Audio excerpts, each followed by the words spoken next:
And we are live. What's going on, YouTube Live? It is your boy, Billy Rowe. Today is Wednesday. I'd like to welcome you to the first row. And if it is Wednesday, you should know what that means. It's time for the Wednesday word. That's Wednesday word. Jumping straight into it. Tonight's topic is protect your brand. As always, I like to say what I mean by my topics. So what do I mean by the topic, protect your brand? What I mean is, I guess the best way to put it is when people think about you or when your name is mentioned in a room, what comes to the minds of the people who hear your name? If they know you, there might be positive things, there may be negative things. If they don't know you but may have heard of you, there might be positive things or negative things. So that's what I mean by protect your brand and what's going to come to the mind of people when they hear your name. So tonight I have 3 tools for the first row that I want to share with you on how to protect your brand. Let's jump straight into it. And I apologize for the raspiness in my voice, a little under the weather. Tool number 1, when it comes to protect your brand, is align your brand with your identity. Who we are, our identity, who we are, should always be in sync with what we represent. When it is out of sync with what we represent, what happens is there's I'm going to say a conflict that takes place. And excuse me, there's a conflict that takes place, and people who pay attention, we'll say people who pay attention to us or have seen us in one light and are now seeing us in another, they're kind of taking these notes. And so when we're out of alignment with when our identity is out of alignment with our brand, what happens is it creates this inauthenticity about who we are, and people become a little skeptical about who we are because they don't know if who we are presenting ourselves to be in the moment is who we really are, or if that's who we are trying to get people to believe who we are in that moment. And so the longer we are out of sync with our identity, or our identity is out of sync with our brand, the more damage we actually cause to our brand, whether our brand is a good brand or a bad brand. You can be an internet thug. And if every time somebody comes to you and confronts you face to face, you're, oh, I'm scared and I don't want to deal with that. And I don't really want to fight. I don't want any beef. I don't want any drama.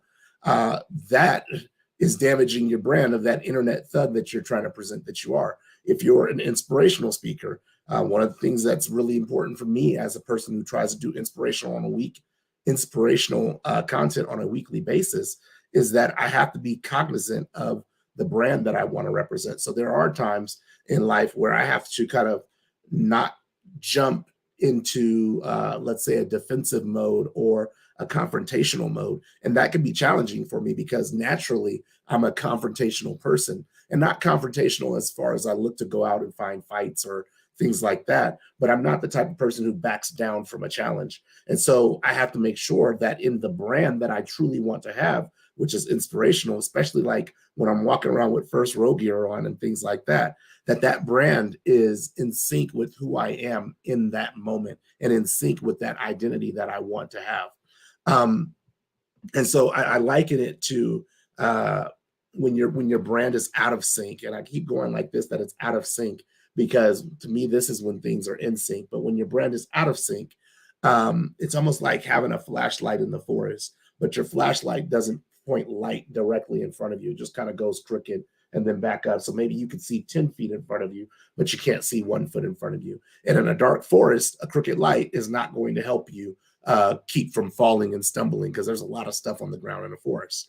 And so aligning your brand with your identity, what it does is it allows people to truly experience who you are, not just when they are around you, but who you are when they are not around you.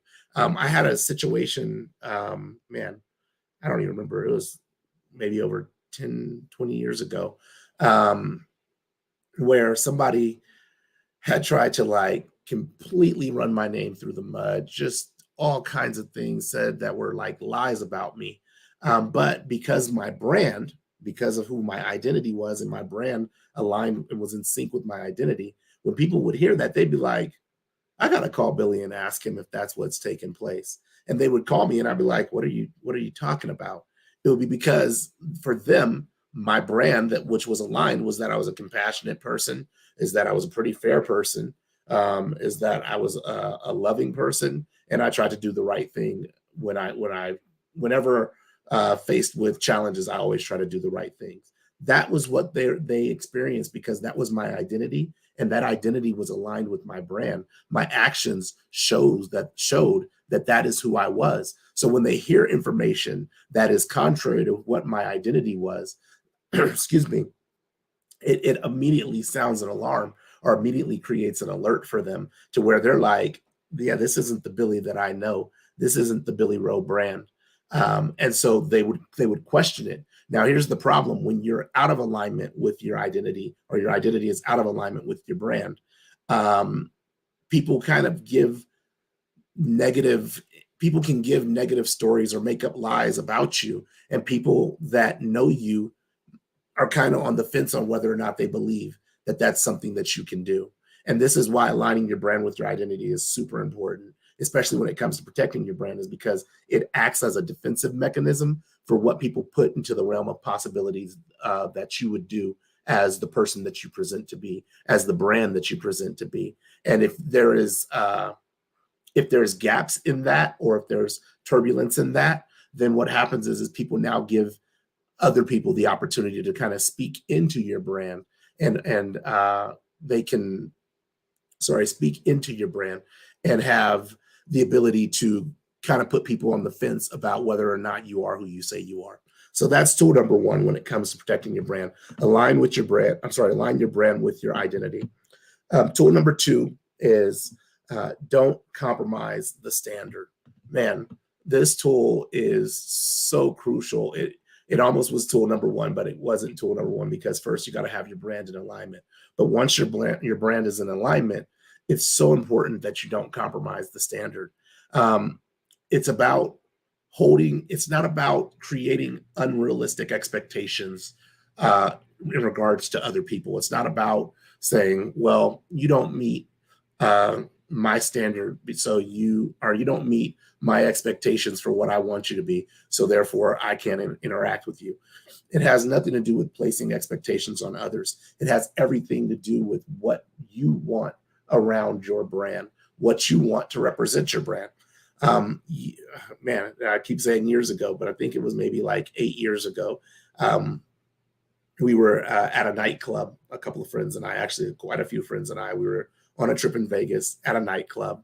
And I'm really protective of the people who are with me when we're out and about. Like, I want to make sure everybody's having a good time, but make sure nobody's like uncomfortable or doesn't have, any unnecessary attention or drama going on. And because of that, in a situation, if necessary, if I had to even physically defend somebody who I'm out with, then I'm willing to do that. However, while we were at this nightclub, there was a person in our group who just was doing things that did not align with my brand. It did not align with who I was, and it did not align with how I choose to protect people when they're out and about with me. Whether I know them or not is not a requirement. If you came out with our group, I don't have to know you. I'm going to do everything that I can do to protect you if something goes down.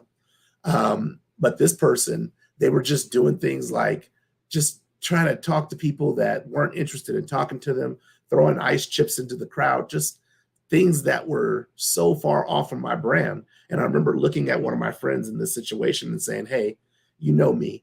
If something goes down, I have your back. I have everybody's back, but I can't have that person's back, because what they're doing doesn't align with something that I would do or something that I would protect. Because if somebody hit me in the head with an ice chip or hit my girl in the head with an ice chip, I'm probably going to have words with that person. And so I can't, if they come and beat that person up, that person's on their own because they brought that on themselves. And so don't compromise the standard. Isn't about me telling that person, well, if you want me to have your back, if something goes down, then you need to not throw ice chips at people. No, it's not about that. It's not about placing expectations on their behavior. It's about what my standard is and saying, these are the type of people that I want around me. And if you're not the type of person that I want around me and you're doing actions or activities that are out of sync with my brand, then I'm going to create distance and space from you, because that's and that reflects your actions or attitudes or behaviors reflect on my brand just because of proxy, just because we're in proximity. People would assume that if this person is comfortable doing that, then this person is comfortable doing that. Now, what I will say is, when I say don't compromise the standard, I've learned that it is okay to be in a space where you are not willing to lower the bar, where if people just don't meet your standard, that you don't drop the bar to say, okay, well, great, you can be accepted at this standard, even though you didn't meet my standard. But what I have learned is that even though I'm not willing to lower the bar, I am willing to help people get to the bar. So one of the things for me is the type of people that I like to have around me are people who are deep intellectual thinkers, people who are very focused on growth and not complacent and not stagnant in the in the position that they may be currently in life, whether it's a super good position or a bad position, just that they're not stagnant, that they're not complacent in that position. But that doesn't mean that everybody who is into growth is necessarily at my level. But if you have the desire, if you have the potential, if you have the willingness, because at some point it comes down to willingness, if you have the willingness to thrive or strive to get to a higher level, then I am 100% happy to reach down and help people up. I continue to say this is a very good phrase from Steve White. He says, I'm not looking for a handout, I'm looking for a hand up.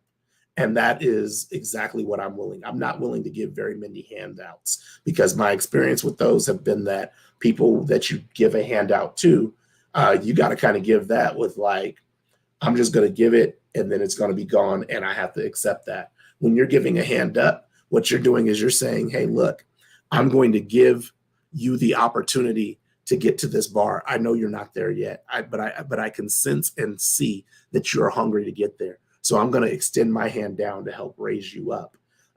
It's no different for me when I talk to my kids about how I love them. I'm like, I love you unconditionally. There is nothing that can change that for me. I'm always going to love my kids. However, I have a standard, and that standard comes with conditions. This is exactly what this is in regards to our brand. We don't compromise the standard. It doesn't matter if it's my kid. It doesn't matter if it's a friend. It doesn't matter if it's a stranger. I will not compromise my standard because as I compromise my standard, I begin to surround myself with people who are out of sync with my brand. And that creates, again, that turbulence between what my brand says it is and what my brand actually is. I really want people to be clear on what my brand is. And so this is why this tool, Don't Compromise the Standard, is crucial in protecting your brand. So the third and the final tool when it comes to protect your brand is Purge Old Inventory. Man. Okay, so I liken this to like every couple of weeks when we go grocery shopping, my wife will go into the fridge and she'll take all this stuff out that we haven't eaten or that has gone bad or whatever, and she'll throw it away. And then she'll put more food into the refrigerator, the food that we've bought or what we've purchased. And I think about how we could say, well, we have a refrigerator full of food. And yeah, we do have a refrigerator full of food. But if we don't have a refrigerator full of food that we can actually consume, or that we don't have the ingredients to actually make a meal, what good is having a full refrigerator? In the same aspect with our brand, whether it's regarding characteristics that we have, sometimes we need to purge old inventory. We need to purge old characteristics, things that no longer serve our brand. My ability to be confrontational, I've had to purge certain aspects of that characteristic that I have in order to assure that the brand that I'm looking to establish and to remain in sync with my identity stays at a healthy level. So I'm not quick to like physically fight somebody or anything like that. Now, don't get me wrong. If I had to physically fight somebody, I would physically fight somebody. But I don't foresee there really being very many reasons for me to physically have to fight somebody at this point. And if it was, it would be like me protecting something or somebody. It wouldn't be like I was offended and now I have to fight you. There was a time in my life where if I was offended, I would have to fight you. Or if you thought you were going to pick on me, I'd have to fight you. Now I'm very much more, I'll walk away. Hey, sure, I'll be whatever you want to call me. But until you really come over here and pose a threat, I'm not interested in exchanging a bunch of insults. But you have to purge those old characteristics. Sometimes you have to purge people themselves. Sometimes people will be in sync. Think about a person who is in a gang, and that gang, they are in sync with all the people who are in that gang. They do all the things that gang does. And then the person decides, you know what? I want to make a change in my life and I don't want to be a part of this gang anymore. You can't continue to be affiliated with the same gang people that you were gangsters that you were affiliated with, but then say you want to change your brand. Because if you're hanging out with the same gang members, what you're going to do is the same things that you used to do when you were hanging out with them and you were part of the gang. So purging old inventory is really about purging not only people, but characteristics within ourselves.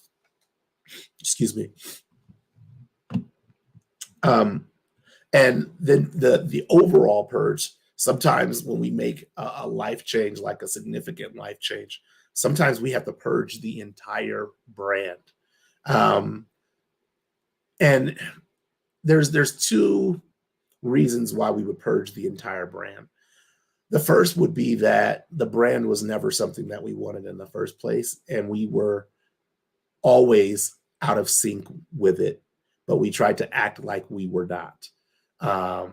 And so that would be the first reason why we would purge an entire brand is, hey, we were trying the whole fake it till you make it thing, and now we're tired of faking it, and so we're going to make it something different. I've never been a fan of that fake it till you make it. Back to what Terrellyn said yesterday on our show live. She was saying how people were painting the bottom of their shoes red so that they could have red bottoms. Yeah, I'm not going to fake it till I make it. I'm either going to do the things necessary to afford red bottoms, or I'm just not going to have red bottoms. But if I'm not willing to do the things that would earn me the income to have red bottoms, which I don't even think they have been red bottoms, just for the record. But if I'm not going to do the things that are necessary to get me red bottoms or to get me the finances to purchase red bottoms, then at some point I have to be willing to abandon that brand. Because what happens is if you don't abandon that brand, you put yourself in extreme debt, or you put yourself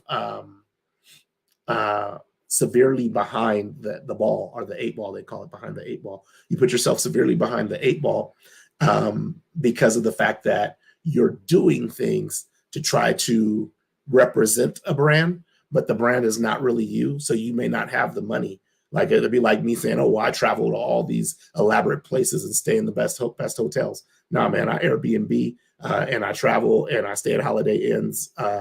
That's what I do because that's what I can afford. And if I couldn't afford to do that, then I just wouldn't do that. The other reason why we would need to purge the entire brand is sometimes a brand no longer suits us. I think about when I was younger and in my 20s, how important it was for me to have people perceive that I had a certain level of success. But by doing that, what I was doing is making it very difficult for people to understand when I would be challenged, either financially or emotionally or mentally. They would be like, well, Billy has like a super great life. Everybody loves Billy. Everybody likes Billy. I don't understand why he's depressed. Well, it's because some of that identity that I had, not identity, some of that brand that I had was out of sync with my identity. And it wasn't until I purged that fraudulent brand and said, okay, I'm going to start just being me. I'm going to start being who I am. I'm going to start doing the things that fulfill me, that nurture me. It wasn't until I started doing that I really started coming into this area of inspiring others and being able to inspire others by speaking not just my truth, but an authentic truth that really resonates with them. And so those are the two reasons why you would purge your entire brand. But really, purging our old inventory is it should be honestly a quarterly process in which we look at the characteristics that we have. We look at the people that we have around us, and we say, are these the people that that are vested, are making good investments into my brand? Or are these people just kind of around waiting for the next party? Are they around waiting for the next celebration? What are these people really engaged in my life for? And then kind of going from there. So those are the three tools that I have for you tonight. Again, I'm sorry, you guys, I'm completely under the weather tonight, but I want to go over really quick the three tools for you in regards to protect your brand.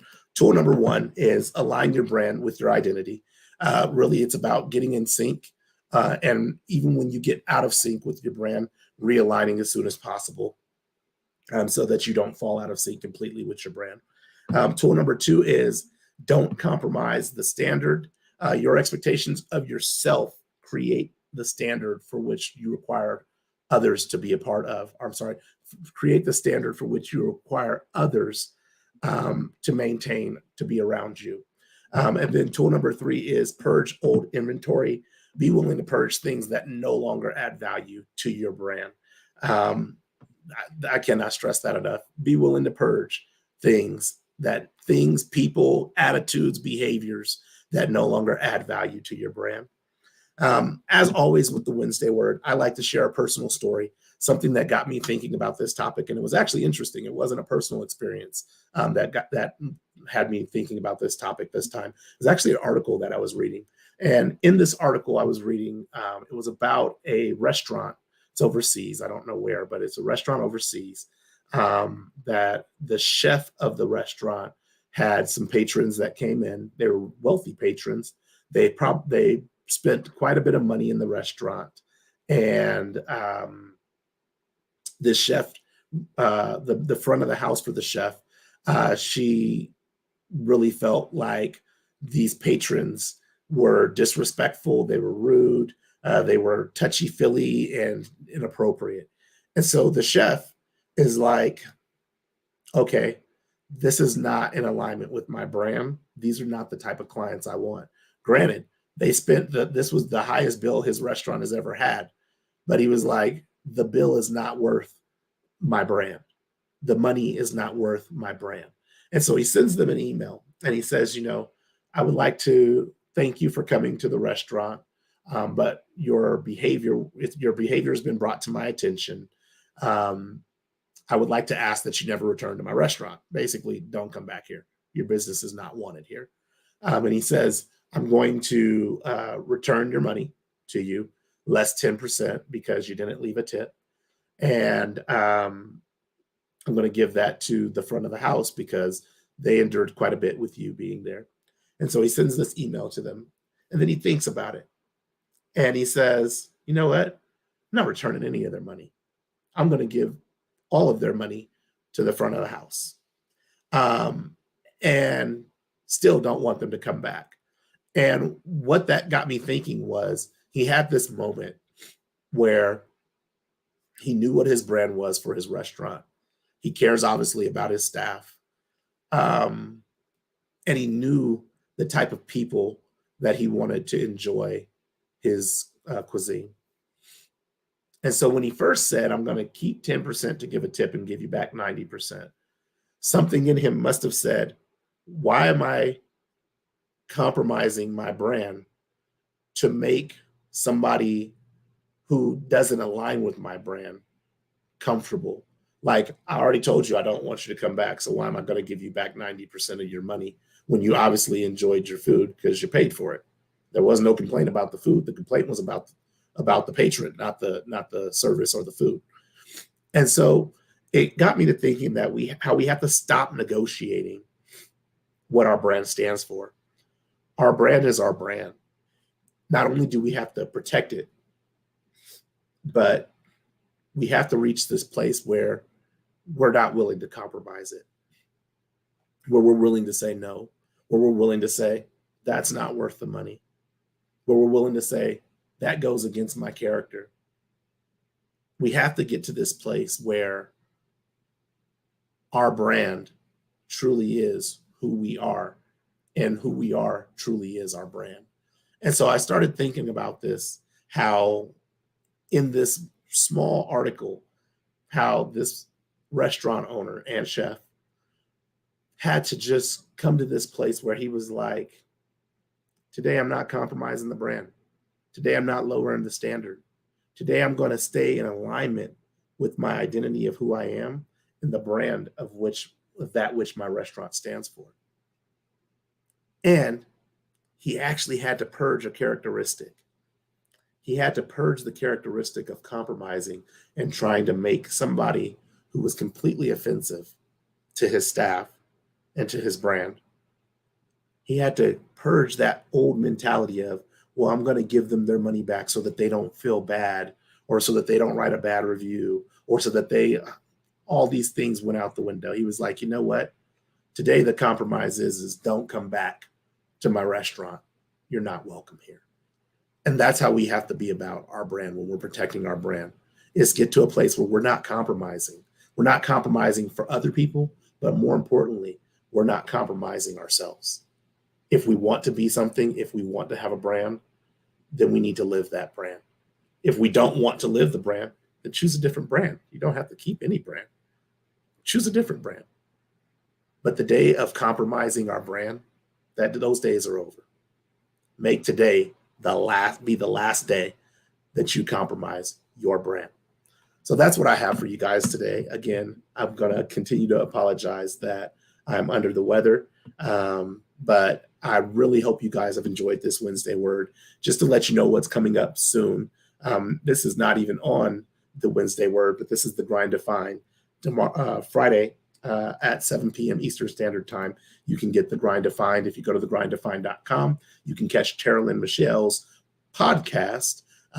She has some amazing guests. You guys should definitely get over there and see some of those. I'm not sure what this week's show is about, but at 7 p.m. Eastern Standard Time on Friday, you can find out, and I will find out too. And so if you have not done so already, order your copy of, Fire Your Job, Hire Your Passion. And if you get the book or have the book, please, please, please, I cannot stress to you enough, get the journal.